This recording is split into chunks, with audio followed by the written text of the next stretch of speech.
Assalamualaikum warahmatullahi wabarakatuh. Bagaimana kabarnya? Ini eh, semoga mudah-mudahan kalian dalam kondisi sehat ya, baik-baik saja. Apalagi kondisi saat ini kasus untuk COVID ternyata semakin hari semakin besar ya. Jadi kalau nggak perlu-perlu banget ya jangan sampai keluar rumah gitu ya. Itu lebih menjaga agar kalian tetap sehat. Baik, untuk pertemuan yang kedua di mata kuliah pemasaran hasil pertanian, kita akan membahas terkait, sebentar Ibu mau share dulu PPT-nya. Ya, kita akan membahas terkait arti, kemudian juga ruang lingkup, peranan, ya, fungsi dan pendekatan studi serta karakteristik dari produk pertanian, ya. Nah, ini sebenarnya sudah dijelaskan di RPS yang sudah minggu kemarin Ibu paparkan ya. Nah, ini. Nah, kita lihat bahwa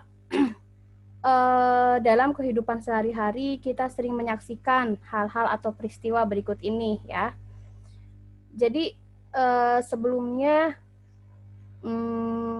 kalian terlebih dahulu harus tahu kenapa di perkuliahan ini, khususnya di program studi agroteknologi, itu harus mengkaji terkait tentang pemasaran hasil pertanian gitu ya. Nah, apa sih urgensinya? Apa sih pentingnya dari ilmu pemasaran ini gitu? Tentu dikatakan penting ya sangat penting ya. Karena kalau kita telisik ternyata masalah di bidang pertanian bahkan yang terjadi di Indonesia itu sangat banyak ya terkait dengan permasalahan di pemasaran komoditas produk pertanian ataupun tata niaganya gitu ya. Mulai dari distribusi, kemudian juga harga dari komoditas pertanian yang terkadang anjlok dan terkadang meroket gitu ya. Nah, itu kan diperlukan kajian yang mendalam gitu ya, sehingga permasalahan yang ada di seputar pemasaran di bidang pertanian itu bisa terselesaikan. Nah, lihat di poin 1. Ini saya contohkan saja. Contohnya buah apel si mana lagi, sayuran kubis, kemudian teh sosro, beras rojo lele, kemudian kopi bubuk, kopi bubuk kapal api tersedia untuk dijual di pasar swalayan, contohnya misalnya di Heru Jakarta. Padahal Jakarta bukanlah produsen produk-produk tersebut gitu. Nah, ini menunjukkan bahwa di poin pertama ya, menunjukkan bahwa ini kenapa masyarakat Jakarta itu bisa menikmati produk-produk hasil pertanian itu, ya tidak lain adalah karena adanya jasa dari pemasaran gitu ya. Nah, kemudian selain itu juga kita dapat menikmati lezatnya buah lengkeng, jeruk, durian, rambutan, dan manisnya gula tebu. Padahal kita tahu bahwa buah-buahan tersebut biasanya dihasilkan pada musim-musim tertentu saja, gitu ya. Nah, ini juga jasa dari pemasaran, gitu. Apalagi ada produk turunannya, gitu ya, yang diolah kemudian menjadi produk jadi ataupun produk setengah jadi, gitu ya. Nah, ini tidak lain adalah adanya aktivitas pemasaran di mana adanya pertambahan nilai atau value add. Nah, kemudian selanjutnya pemerintah menetapkan harga dasar atau floor price dan juga harga tinggi atau ceiling price. Gitu. Ini tujuannya untuk apa? Nah, tidak lain tujuannya adalah untuk melindungi petani selaku produsen dari komoditas pertanian gitu ya. Jadi ketika ditetapkan oleh pemerintah berapa harga dasarnya, nah itu diharapkan petani bisa terlindungi gitu. Jadi ketika anjlok nggak anjlok banget gitu ya. Nah, kemudian untuk harga tinggi ini untuk melindungi konsumen gitu ya. Jadi nanti konsumen masih bisa menjangkau produk atau komoditas tersebut gitu. Karena apa? Karena sistem perekonomian di kita itu adalah sistemnya adalah mekanisme pasar ya kalau untuk di bidang pemasaran. Jadi mekanisme pasar yang yang dominan gitu. Maka ketika pemerintah tidak menetapkan harga dasar maupun harga tingginya, ya nanti baik produsen yaitu petani maupun konsumen nanti akan merasa tidak terlindungi gitu ya. Namun tentu tidak semua komoditas pertanian ditentukan harganya gitu. Hanya memang produk-produk tertentu saja gitu ya yang menguasai hajat hidup orang banyak gitu ya. Atau yang paling terlihat selain produk pertanian misalkan gas gitu ya, itu kan ada ditentukan ya berapa harga dasarnya, kemudian berapa harga tertinggi dan sebagainya gitu. Nah, kemudian yang keempat, mengapa sebagian dari kita itu sering kali secara a priori beranggapan bahwa tengkulak itu selalu merugikan petani produsen. Nah, ini ya. Banyak sekali riset ataupun kajian yang membahas terkait ini gitu. Kalau saya pribadi melihat kasus ini ya, di sisi lain petani itu merasa teruntungkan, terbantu gitu ya dengan kehadiran para tengkulak gitu ya. Karena apa? Karena petani sendiri itu tidak memiliki akses pasar, tidak memiliki akses informasi gitu ya. Mereka sangat tertumpu kepada para tengkulak gitu. Bahkan untuk akses modal pun kita tahu ya, petani itu sulit untuk mengakses modal.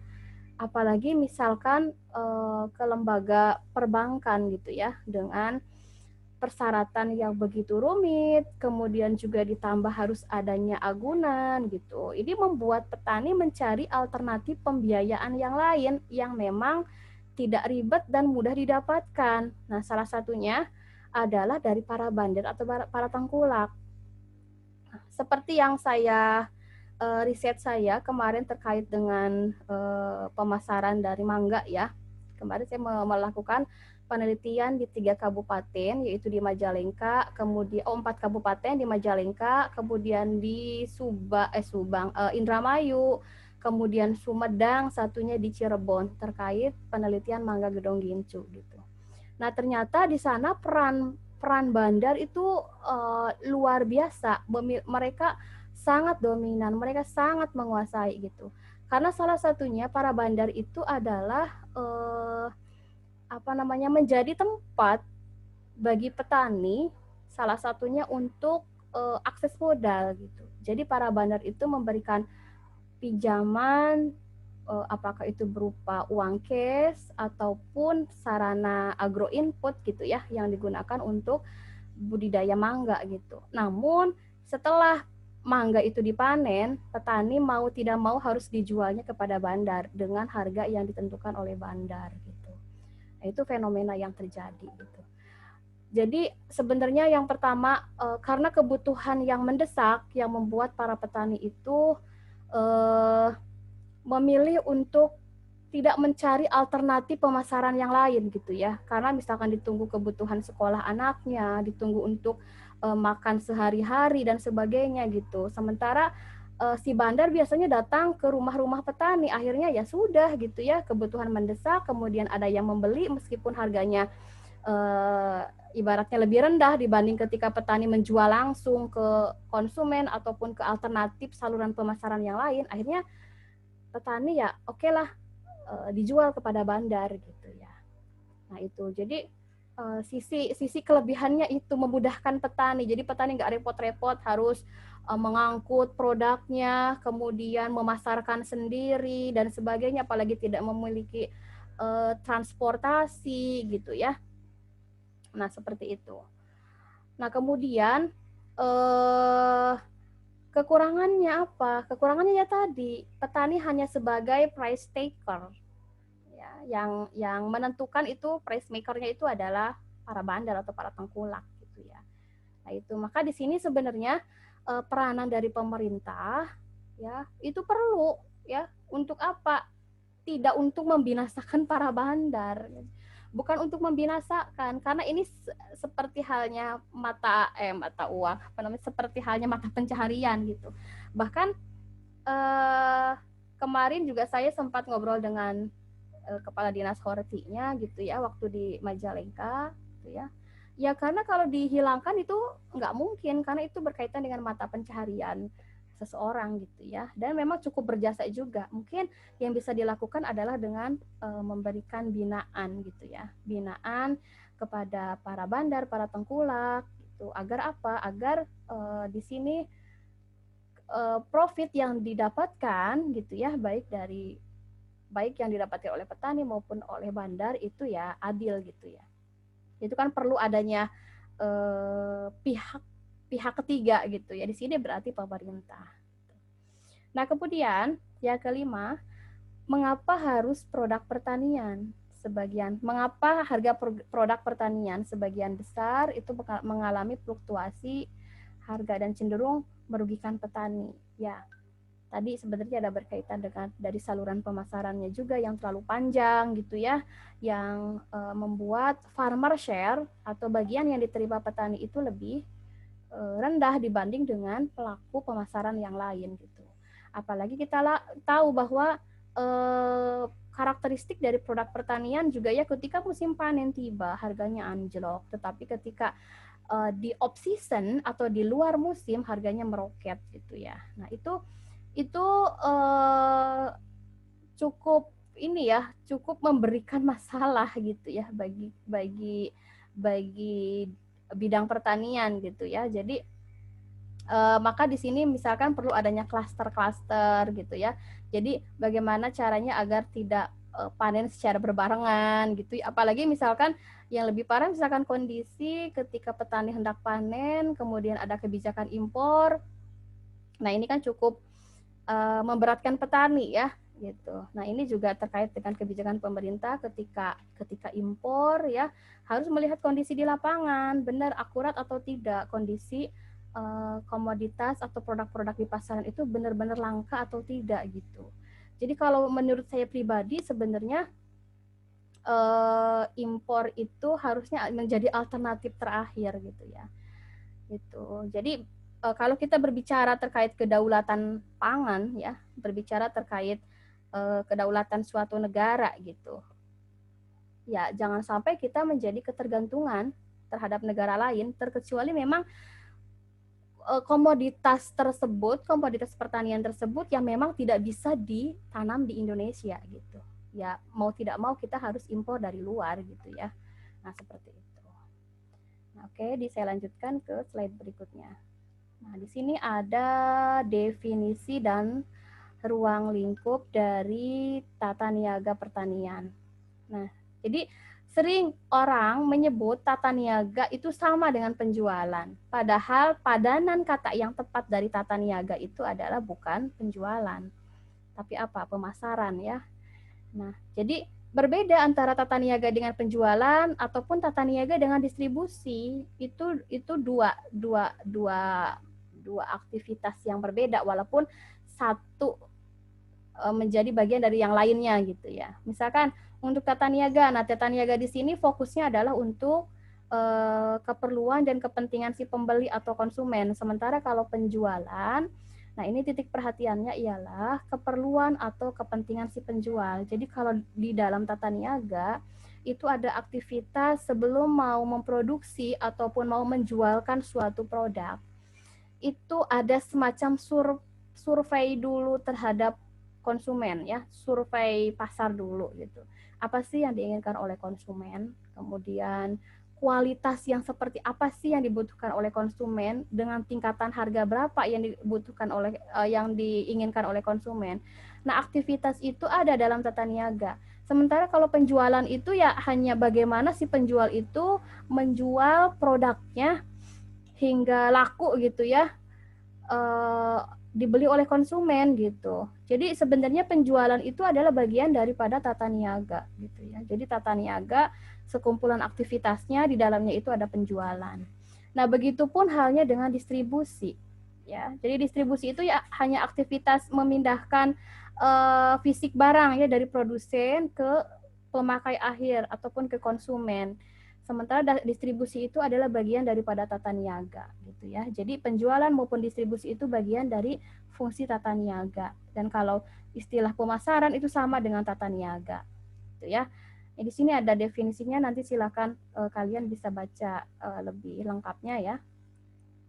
Nah, kemudian ini ada berbagai istilah ya dalam pemasaran ataupun tata niaga.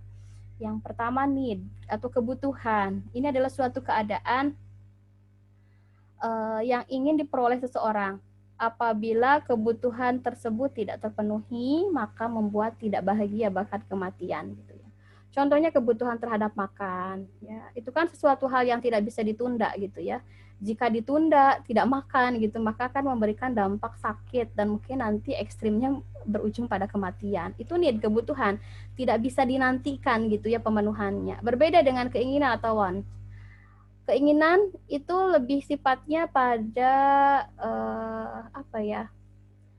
Hanya keinginan. Misalkan saya berikan contoh seorang perempuan gitu ya. Jadi ketika jalan-jalan ke mall ataupun ke supermarket gitu ya, kemudian lihat tas yang lucu gitu ya. Padahal dia kan sudah punya deretan tas di rumahnya gitu. Tapi ternyata dia masih tetap beli gitu ya. Nah, itu yang disebut dengan keinginan, bukan kebutuhan. Karena dia nggak butuh-butuh banget sebenarnya gitu. Tapi karena terdorong keinginan gitu ya. Kalaupun tidak terpenuhi tidak akan menimbulkan kematian. Ya mungkin hanya kecewa lah ya.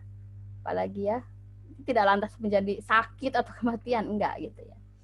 Nah, kemudian demand ataupun permintaan. Nah, ini adalah suatu keinginan yang menjadi permintaan bila didukung oleh daya beli gitu. Jadi keinginan yang sudah didukung oleh daya beli baru disebut dengan permintaan gitu ya. Kemudian ada supply. Nah, ini lupa belum masuk. Supply itu penawaran ya. Penawaran yang diberikan oleh produsen ataupun oleh para penjual. Produk, saya rasa sudah paham. Kemudian ada exchange, ini adalah tindakan seseorang untuk memperoleh kepuasan dengan menawarkan sesuatu sebagai gantinya. Ada transaksi ini sudah melibatkan penjual pembeli di suatu market atau pasar. Kemudian ada value, nilai. Nah, ini perkiraan konsumen atas seluruh kemampuan produk untuk memuaskan kebutuhan dan keinginannya gitu. Jadi kan ketika kita mau membuat suatu produk, pasti kita mesti memikirkan kira-kira value dari produk yang kita bikin itu apa gitu ya. Apakah bisa memenuhi, memuaskan kebutuhan dan keinginan si konsumen atau tidak gitu. Karena indikator bisa memuaskan ya ketika misalkan si konsumen itu terpuaskan, maka dia akan melakukan repeat order, pesanan, mengulang pesanan gitu ya, memesan lagi dan sebagainya gitu. Akan tetapi ketika si konsumen tersebut tidak terpuaskan gitu, maka tidak akan melakukan pembelian lagi gitu ya, karena value-nya tidak didapatkan. Kemudian selanjutnya market. Saya rasa kalau market ini juga sudah paham ya, definisi pasar, kemudian definisi pasar secara ini ya, baik pasar secara fisik maupun pasar yang sekarang sudah luar biasa perkembangan karena dorongan teknologi, IT dan sebagainya hingga membuat para pengusaha itu dengan sangat efisien gitu menjual produknya hanya lewat media sosial misalkan. Kemudian networking, nah ini juga penting. Kenapa penting? Harus membangun jaringan. Jadi misalkan seorang penjual mau menjual produknya kepada pembeli, tentu tidak berharap bahwa produk itu hanya akan dibeli satu kali gitu kan. Harapannya kan dibeli sampai berkali-kali gitu harapannya. Jadi membangun networking dengan para pembeli, dengan para konsumen gitu ya. Jadi kalau kita lihat kan banyak ya kalau di media sosial, banyak yang iklan kemudian jawab iklan di Facebook misalkan. Kemudian jawabannya inbox gitu ya. Nah, itu sebenarnya mungkin ada tujuan dari si penjual tersebut ingin membangun networking gitu dengan si konsumen. Harapannya si konsumen itu tidak hanya menjadi pembelinya saja, tetapi bisa menjadi sahabat, bisa menjadi teman gitu. Hingga si konsumen tersebut akan nyaman. Kita value yang kita tawarkan itu bisa keterima oleh si konsumen gitu ya. Jadi mungkin tujuannya untuk itu gitu. Tetapi memang ada beberapa orang yang merasa, pembeli juga merasa, ada yang merasa risih gitu ketika nanya produk kok jawabannya inbox gitu ya. Ya kita mesti tahu bagaimana karakteristik target market kita gitu ya. Nah, itu networking. Kemudian selain membangun jaringan dengan konsumen atau dengan pembeli, tentu juga harus membangun networking dengan para pemasok gitu ya. Karena tanpa mereka gitu ya, ketika misalkan kita berusaha dalam pengolahan hasil pertanian ya, contoh misalkan pengolahan kita jualan di minuman jus contoh gitu ya, jus aneka buah gitu, tentu kita mesti membangun hubungan baik dengan para pemasok buah-buahan gitu. Karena kalau kita tidak membangun hubungan baik, ya kita sulit untuk mendapatkan bahan baku gitu, seperti itu ya. Dan dengan lembaga-lembaga yang lainnya yang bisa menguatkan ataupun memberikan keberhasilan bagi usaha kita gitu. Jadi harus dibangun networking. Nah, ini definisi dari tata niaga. Definisinya adalah mencakup segala kegiatan dan usaha yang berhubungan dengan perpindahan hak milik dan fisik dari barang-barang hasil pertanian dan kebutuhan usaha pertanian dari tangan produsen ke tangan konsumen, termasuk di dalamnya adalah kegiatan-kegiatan tertentu yang menghasilkan perubahan bentuk. Ini sudah mulai ada di ranahnya agroindustri ya, dari barang yang ditujukan untuk lebih mempermudah penyalurannya dan memberikan kepuasan yang lebih tinggi kepada konsumen. Jadi ada aktivitas pengolahan hasil gitu ya menjadi produk tertentu, apakah produk jadi maupun produk setengah jadi. Harapannya apa? Bisa memberikan kepuasan yang lebih tinggi kepada konsumen. Jadi lagi-lagi adalah value ya, nilai yang apa yang akan kita tawarkan kepada konsumen. Nah, kemudian selanjutnya ada peranan tata niaga ataupun peranan pemasaran dalam pembangunan pertanian. Nah, tata niaga ini merupakan kunci bagi pertumbuhan ekonomi di negara-negara berkembang. Gitu ya. Jadi, tolok ukur negara itu bisa berkembang, salah satunya adalah dari sektor ekonomi. Jadi, ketika ekonominya tumbuh, maka negara tersebut bisa berkembang, bahkan bisa maju gitu ya. Akan tetapi ketika ekonominya itu adalah terpuruk, maka ini sudah menjadikan indikator bahwa negara tersebut bisa mengalami kemunduran gitu ya. Karena apa? Karena titik pangkalnya itu adalah dari ekonomi. Misalkan contoh yang terjadi saat ini, resesi ya, resesi ekonomi, banyak ekonom yang sudah memprediksi akan terjadi resesi perekonomian gitu ya. Bahkan dampak COVID saat ini itu terhadap pertumbuhan ekonomi sangat luar biasa gitu kan. Gitu. Hingga pemerintah akhirnya bingung mana dulu yang diselamatkan, kesehatan dulu atau ekonomi dulu gitu ya, seperti itu. Nah, saya tidak akan membahas terkait pembahasan kebijakan pemerintah ya yang dikeluarkan ketika menangani COVID. Kita fokus ke tata niaga aja. Nah, oke, dari pertumbuhan ekonomi, misalkan ketika sekarang terjadi banyak PHK karena kacaunya perekonomian hingga membuat para pengusaha itu berpikir bagaimana untuk mengefisienkan, salah satunya adalah dengan mengurangi tenaga kerja, gitu ya. Nah, dampaknya kan maka terjadi PHK di mana-mana. Nah, PHK di mana-mana. Ketika PHK terjadi kan ada dua opsi, ada yang pengangguran, ada yang kemudian memulai berbisnis walaupun awalnya dengan keterpaksaan gitu ya, karena terpaksa dengan dorongan kebutuhan hidup gitu. Nah ini yang pengangguran gitu ya, pengangguran tetap kan walaupun nganggur gitu ya, perut harus diisi kan, butuh makan gitu. Bahkan ketika kondisi perut yang lapar itu akan membuat otak logika kita itu tidak berpikir secara ini ya, kadang yang tidak logis gitu. Akhirnya menghalalkan segala cara, ditambah dengan tingkat keimanan yang turun gitu ya. Akhirnya apa yang di depan ya udah diembat aja gitu.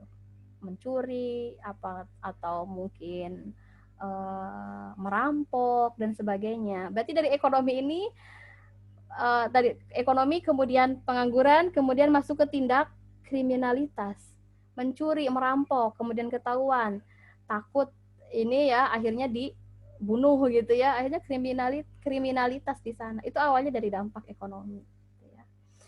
Maka apa kaitannya dengan tata niaga? Ya begitupun tata niaga. Tata niaga di sini adalah salah satu aktivitas untuk salah satu di dalamnya adalah untuk menjualkan produk ya dari produsen. Di sini misalkan produsennya adalah petani. Ketika tata niaganya itu bagus, efektif, efisien, harga yang diperoleh petani juga bagus, gitu ya, pasarnya ada, gitu, maka akan memberikan profit kepada para petani atau kepada para produsen. Bahkan tidak hanya petani, tetapi lembaga pemasaran, contohnya bandar, kemudian para pengumpul, para tengkulak, pedagang besar, pengece dan sebagainya itu bisa merasakan dampaknya pula, gitu. Berarti kan secara tidak langsung akan menumbuhkan perekonomian. Apalagi kondisi di Indonesia itu sebagian besar bermata pencaharian di bidang pertanian. Maka ada yang mengatakan ketika ingin memajukan Indonesia, maka sejahterakan petaninya. Karena apa? Karena sebagian besar mata pencaharian di Indonesia itu adalah sebagai petani gitu. Gitu ya. Nah, kemudian selanjutnya, tanpa suatu sistem pemasaran yang efektif, negara-negara yang berkembang tidak dapat menghindari diri dari lingkaran setan kemiskinan ya. Tadi yang sudah dikatakan lingkaran setan kemiskinan itu tadi ya, ekonominya anjlok, pengangguran di mana-mana, tingkat kriminalitas dan sebagainya gitu. Itu lingkaran setan. Maka mesti diputus tuh lingkaran itu gitu ya. Nah, bagaimana caranya? Ya tadi salah satunya adalah dengan membangun ekonominya gitu. Dengan memberikan sistem pemasaran yang efektif, sistem pemasaran yang efisien, gitu, ya. Di di sistem pemasarannya. Jadi jangan sampai ada salah satu yang merasa terugikan gitu. Nanti ini ada kaitannya dengan poin yang ini juga ya. Nah, harus membentuk tata niaga yang efektif dibutuhkan untuk menghubungkan produsen dengan konsumen. Jadi mampu menciptakan sistem pemasaran itu yang berkeadilan, gitu ya. Artinya adil di sini kan bukan sama rata sama rasa. Tetapi apa? Konsep adil itu adalah diberikan penghargaan sesuai dengan pengorbanannya, gitu ya. Itu yang dimaksud dengan konsep adil kan seperti itu ya. Nah, begitupun di pemasaran gitu. Misalkan gini, petani ketika memproduksi, membudidayakan buah mangga contohnya, gitu ya. Dia membutuhkan berapa bulan hingga ke panen gitu ya. Misalkan contoh 5-6 bulan, ini contoh aja. Nah, sementara si bandar atau tengkulak itu untuk mendapatkan misalkan gini ya, si produsen menjual sekilo mangga itu dengan keuntungan hanya 3.000 per kilo contoh ya, 3.000 per kilo gitu. Sementara si bandar hanya mendapatkan keuntungan per kilonya itu hanya 1.000 misalkan. Tentu kalau kita membandingkan marginnya saja, margin itu adalah selisih antara kalau di tingkat produsen berarti selisih antara biaya yang dikeluarkan dengan harga jual yang diterima petani gitu. Nah, kalau di tingkatan bandar ataupun pedagang adalah selisih antara harga beli dan harga jual. Nah, petani mendapatkan untung 3.000, dia mesti menunggu kan? beberapa bulan. Sementara kalau bandar itu hanya menunggu hitungan hari gitu, atau mungkin hitungan jam gitu ya untuk mendapatkan keuntungan 1.000 gitu. Nah, itu juga mesti diperhatikan gitu ya. Jadi farmer share atau nilai yang diterima petani juga harus bisa memberikan keberadilan gitu ya. Jadi petani semangat ketika harganya bagus gitu ya, hingga dia mampu untuk meningkatkan produksinya. Nah, selanjutnya tata niaga yang efektif dalam suatu perekonomian yang kompleks. Lebih sulit karena adanya gap antara para produsen dan konsumen. Nah, kita lihat di sini, apa saja gap antara produsen dan konsumen? Oke, di sini bisa lihat. Yang pertama adalah keterpisahan karena ruang. Nah, produsen atau petani biasanya kan mereka ada di pinggiran kota ya, atau di pedesaan-pedesaan, mungkin ada di dataran tinggi, ada di dataran rendah dan sebagainya gitu, yang jauh dari aktivitas perkotaan gitu. Nah, sementara biasanya yang mengkonsumsi itu adalah ya orang yang tidak mampu produksi, berarti kan kebanyakan itu banyak di daerah perkotaan gitu. Nah, itu ada keterpisahan karena ruang ya, gap, ada gap. Maka di sini untuk bisa mengurangi gap itu adalah dengan adanya peranan dari pemasaran gitu ya. Dengan adanya distribusi, dengan adanya penjualan. Jadi ketika misalkan orang Karawang yang ingin menikmati lezatnya buah apel Malang gitu ya, nggak perlu kita datang ke Malang gitu ya, tapi cukup dengan mendapatkan kepuasan dari pemasarannya gitu ya, ada orang yang memasarkan dan sebagainya hingga dikirim, dan kita bisa menikmati buah apel tanpa harus ke Malang gitu. Contohnya itu. Jadi ada jasa pemasaran di sana. Kemudian juga keterpisahan karena waktu, sama ya, ada jarak, ada waktu gitu ya, yang membuat misalkan ketika kita menginginkan suatu produk gitu, nggak bisa langsung ada gitu, menunggu pengiriman berapa hari dan sebagainya misalkan gitu ya. Nah, itu juga cukup memberikan gap. Kemudian keterpisahan informasi, contohnya produsen kebingungan, misalkan petani bingung siapa yang akan membeli produk saya, siapa yang akan membeli hasil panen saya gitu kan. Kemudian harga berapa yang diinginkan oleh konsumen. Itu kan menjadi informasi yang dibutuhkan oleh produsen atau oleh petani ya. Nah, kemudian di sisi lain si konsumen juga menginginkan adanya informasi, misalkan siapa yang menjual buah lengkeng gitu ya, siapa yang menjual produk A gitu ya. Jadi kan sebenarnya ada dua sisi gitu ya. Yang ini ingin tahu informasi tentang konsumen, yang ini ingin tahu tentang informasi produsen gitu. Maka di sini dijembatani gap tersebut oleh pemasaran, adanya iklan-iklan, kemudian adanya promosi-promosi gitu kan. Akhirnya si petani jadi tahu, kemudian si konsumen juga jadi tahu gitu. Nah, kemudian selanjutnya dalam hal nilai juga sama. Misalkan petani biasanya menginginkan kan harga setinggi-tingginya gitu ya, agar bisa mendapatkan keuntungan yang besar. Di sisi lain, konsumen ingin membeli membeli produk dengan harga yang terjangkau misalkan gitu ya. Nah, ini kan adanya kesenjangan gitu ya, kesenjangan gitu. Nanti kaitannya ada dengan informasi juga sebenarnya gitu ya. Nah, bagaimana bisa menjembatani ini, si produsen bisa menjual barangnya dan bisa dibeli oleh konsumen, si konsumen bisa mengakses barang ataupun produk yang dihasilkan oleh produsen gitu. Kemudian selanjutnya di poin kelima, keterpisahan dalam kepemilikan. Nah, ini ya awalnya misalkan yang produsen yang memiliki produk, si konsumen sedang mencari produk, itu kan keterpisahan kepemilikan ya. Dengan adanya peranan pemasaran, ada distribusi, ada penjualan. Nih ketika si produsen misalkan memiliki produk A misalkan, itu kan kepemilikan masih di petani atau di produsen ya, kemudian berpindah kepemilikan dengan adanya tadi transaksi dan sebagainya kepada si konsumen, itu kan jasa siapa ya, jasa pemasaran juga gitu. Nah, kemudian perbedaan dalam jumlah, petani memproduksi dengan jumlah yang banyak karena lebih efisien, lebih irit biaya gitu. Sementara si konsumen kan membutuhkannya ya paling hanya 1-2 gitu ya. Apalagi dikaitkan dengan poin 7, adanya keragaman. Kadang kan kalau produsen menghasilkan suatu produk dengan beragam, itu kan cukup membebankan terhadap biaya gitu ya, biaya untuk memproduksinya. Sementara si konsumen ya ingin yang lebih bervariasi gitu ya, ketika misalkan punya uang 100.000 kan, misalkan 20.000 ingin beli produk A, 20.000 ingin produk B, 20.000 ingin produk C dan sebagainya gitu. Nah, itu ada gap di sana gitu. Maka di sini peran pemasaran itu ada gitu. Maka misalkan ingin produk A belinya ini, produk B belinya ke si ini dan sebagainya. Itu kan peranan dari pemasaran. Nah, itu 7 gap yang ada di antara produsen maupun konsumen.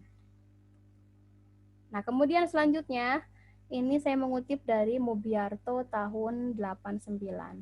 Salah satu syarat tata niaga yang efisien ialah tata niaga yang mampu mengadakan pembagian yang adil dari keseluruhan harga yang dibayar konsumen terakhir kepada semua pihak yang terlibat dalam kegiatan produksi dan tata niaga barang tersebut. Jadi bisa memberikan secara adil kepada petani, kepada lembaga pemasaran. Siapa saja lembaga pemasaran?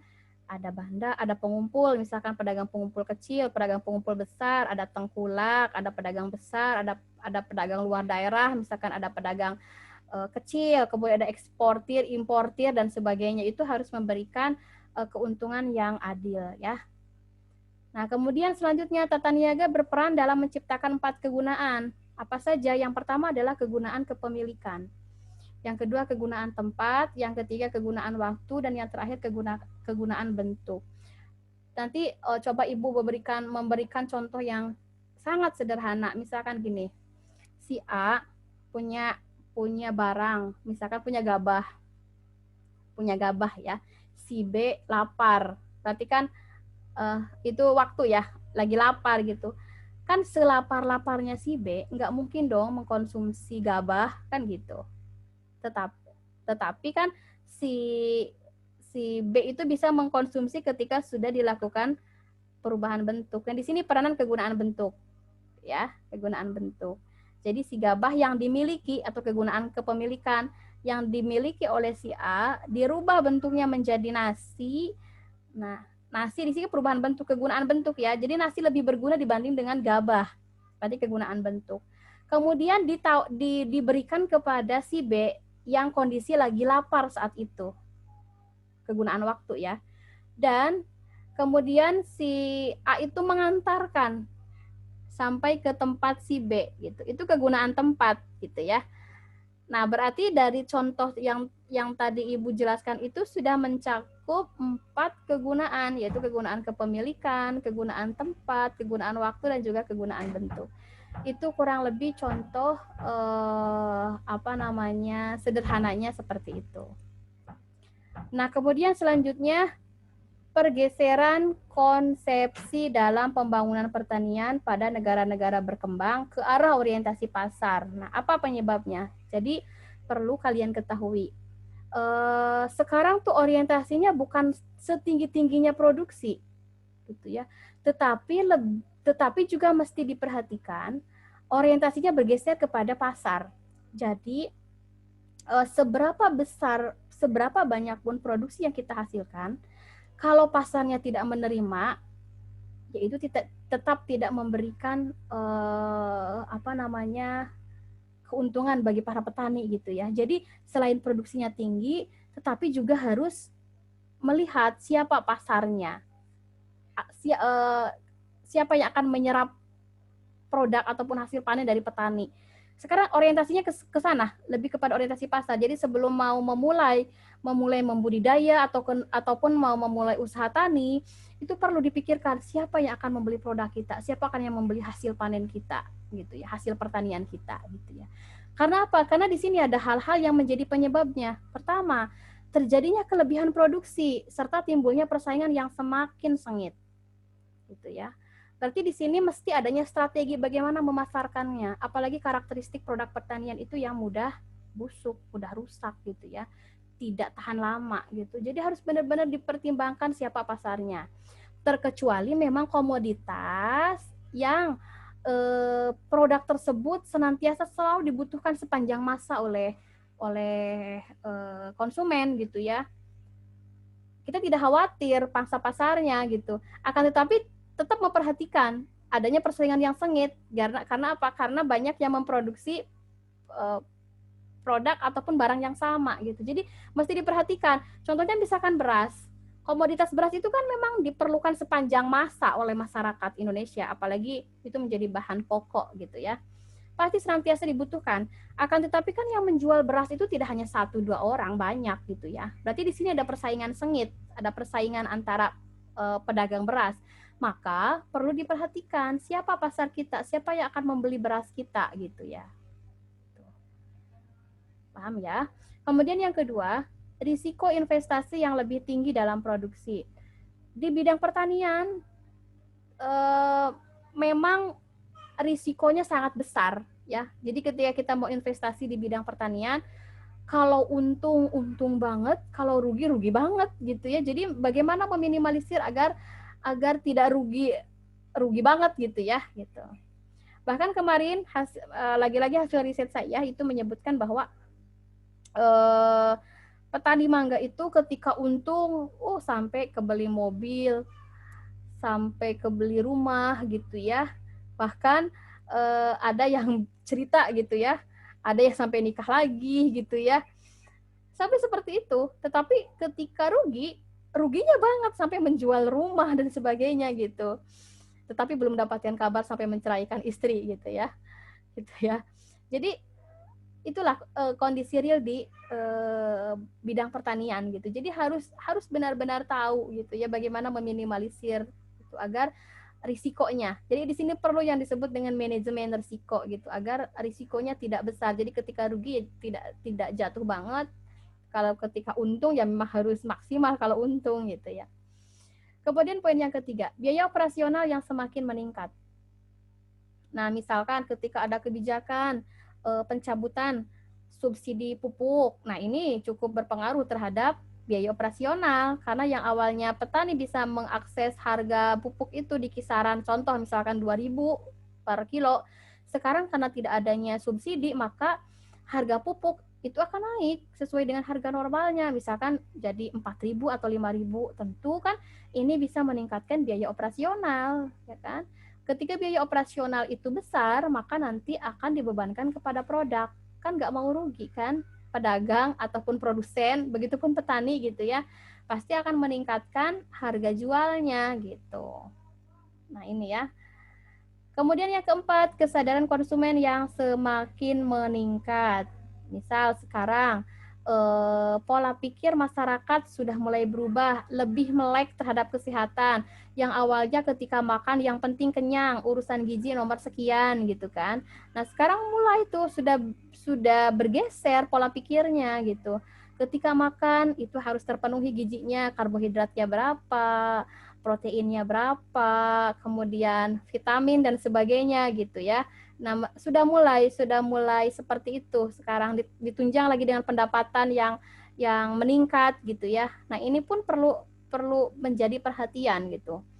Atau misalkan orang yang sekarang tidak konsumsi beras putih tetapi beras merah karena untuk diet, biar sehat dan sebagainya, itu pun perlu diperhatikan karena itu menjadi peluang bagi para pengusaha di bidang pertanian gitu ya. Oh, sekarang permintaan terhadap beras merah itu cukup tinggi karena sudah ada pergeseran pola pikir gitu ya dari atau perilaku dari masyarakat yang sekarang sudah banyak yang melek terhadap kesehatan gitu ya. Nah, kemudian poin yang kelima, bergabungnya para pembeli atau konsumen hasil-hasil pertanian untuk meningkatkan kekuatan tawar-menawar. Nah, misalkan saya contohkan adanya petani tembakau.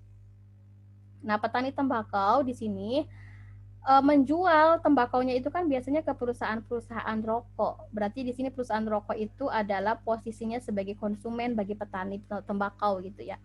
Nah, saat ini sudah ada tuh asosiasinya, asosiasi para pengusaha rokok yang menjadi konsumen gitu. Maka di sini bargaining position-nya posisi tawar dari para konsumen itu akan tinggi gitu ya. Mereka akan sangat mudah untuk mencari sumber bahan bakunya gitu. Misalkan petani ini apalagi tidak berasosiasi si petaninya gitu ya, hanya secara individu-individu gitu ya, tidak berkelompok gitu ya, itu tidak akan kuat gitu. Itu si konsumen di sini, si para pengusaha rokok gitu akan mencari tembakau yang memang harganya lebih murah, kualitasnya bagus gitu, karena dia memiliki posisi tawar gitu. Nah, maka di sini juga mesti diperhatikan oleh para produsen ataupun para petani gitu ya, ketika mau menghasilkan produk maupun menjual produk. Nah, kurang lebih itu mungkin yang bisa Ibu sampaikan untuk materi di pertemuan yang kedua. Ini latihan soal, nggak perlu lah ya. Nanti kalau ada yang ingin ditanyakan, boleh ditanyakan di grup saja ya, di grup mata kuliah ini, ataupun secara pribadi bisa WA ke Ibu gitu ya. Terima kasih. Mudah-mudahan apa yang Ibu sampaikan itu bisa kalian pahami. Sehat semuanya. Kita ketemu di pertemuan selanjutnya. Assalamualaikum warahmatullahi wabarakatuh.